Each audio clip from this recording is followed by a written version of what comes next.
Ky është laboratori brenda klinikës së ginekologjisë, i njohur si laboratori IVF-it, në të cilin ka nisur fertilizimi i asistuar, proces ky që pritet të ndryshojë jetën e shumë çifteve. Deri më tani janë bërë transferimet e para të embrioneve përmes fekondimit të asistuar të 6 çifte. Monitorimi i embrioneve dhe transferimi i tyre realizohet me shumë kujdes, thot embriologja Pënar Jedrashi. Ajo shton se për të arritur në këtë fazë duhet kaluar edhe disa procedura të tjera. Këtu në laboratorin e IVF-it kryen disa procedura të IVF-it, duke filluar nga analiza e spermogramit, pastaj përpunimi dhe përgatitja e spermës, inseminimi, pastaj kena procedura tjera, që është mbledhja e ociteve, maturimi, përgatitja e tyre, dhe pastaj një ndër procedurat më të rëndësishme që është ajo procedura e ICSI-s, është një metodë, një teknikë që përdoret në IVF, është një ndër metodat më të sofistikuara dhe shumica e laboratoreve të IVF-it e përdorin këtë metodë. Kjo është një metodë kur një spermatozoid injektohet brenda qelizës ves apo ocitit. Pasi që të kryet injektimi, pritet zhvillimi i embrionit dhe pastaj bëhet transferi i embrionit. Zakonisht preferohet të bëhet ditën e 3 ose të 5, zgjedhen embrionet me kvalitet që janë më të mira, bëhet transferi dhe nëse pacientja ka embrionet të tjera dhe kanë kvalitetin e mirë, atëherë bëhet ruajtja apo frizingu i embrioneve, që nëse ndodhë që pacienta ka me pas nevojë për me shfrytzuar edhe për hera tjera. Pa tjetër, çiftet nuk duhen të hezitojnë që të vinë të marrin shërbime të tilla.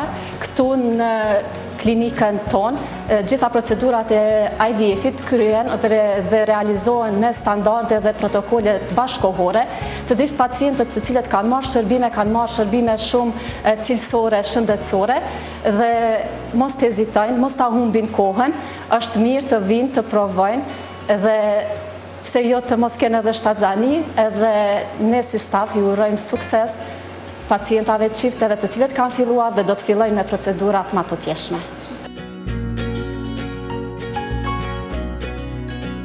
Procesi po zhvillohet me një ekip profesionistësh sipas standardeve mjekësore të avancuara, thekson Leandret Bejtullahu, shefi repartit IVF-it në ginekologji. Ai shton se suksesi nuk matet vetëm me shtatzani të arritura, por me lindje të fëmijëve të shëndosh. Fertilizimi asistuar është realisht një grup i procedurave, nuk është një procedurë vetme edhe nuk është procedurë që realizohet brenda ditës. Është një procedurë komplekse që fillon me konsultime dhe me testime të pacientëve, do të thotë me fazën diagnostike për me vërtetu a kanë me vërtet nevojë për in vitro fertilizim dhe njëkohësisht ai plotësojnë kushtet për me nënshtruar procedurës in vitro fertilizimit, se vetë metoda in vitro fertilizimit përbehet, do të thotë, pas fazës konsultimit e diagnostikës, fillohet me procesin e stimulimit. Me proces stimulimit japim hormone dhe përforcojmë ato që është faktikisht cikël natural, po në cikël natural fitohet vetëm një qelizë vezë ocit, zakonisht gjatë ciklit menstrual natural.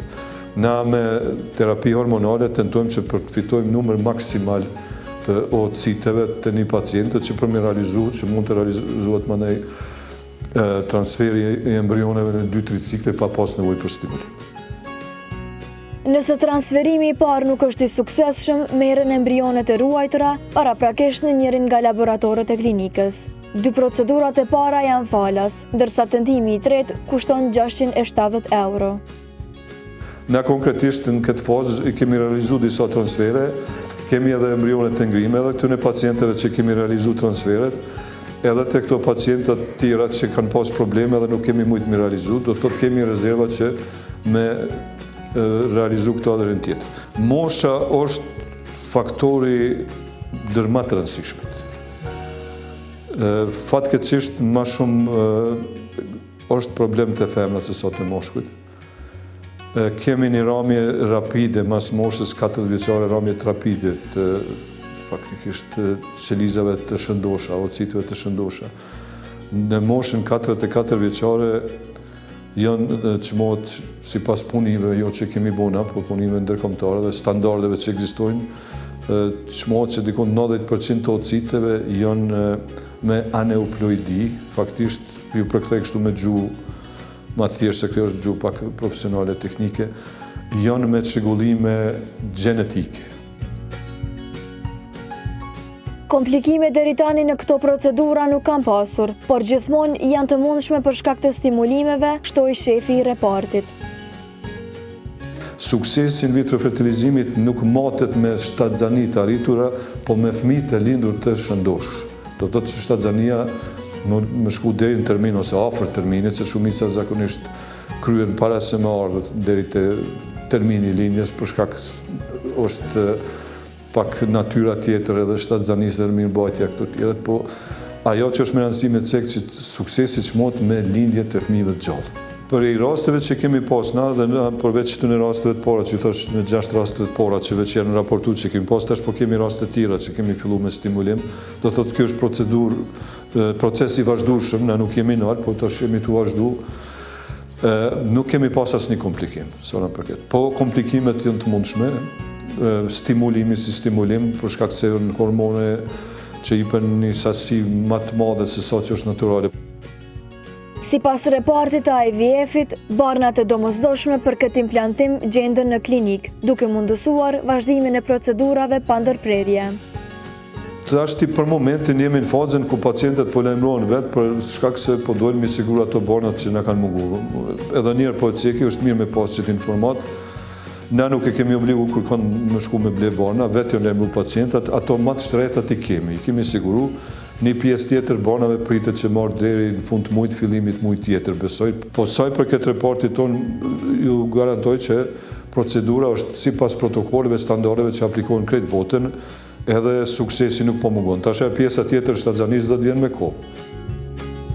Edhe pse ende nuk ka lindje, nga reparti i IVF-it theksohet se procesi është në fazat e tij fillestare dhe rezultatet kërkojnë kohë. Pavarësisht kësaj, interesimi i çifteve vetë se po shkon e po rritet çdo ditë e më shumë.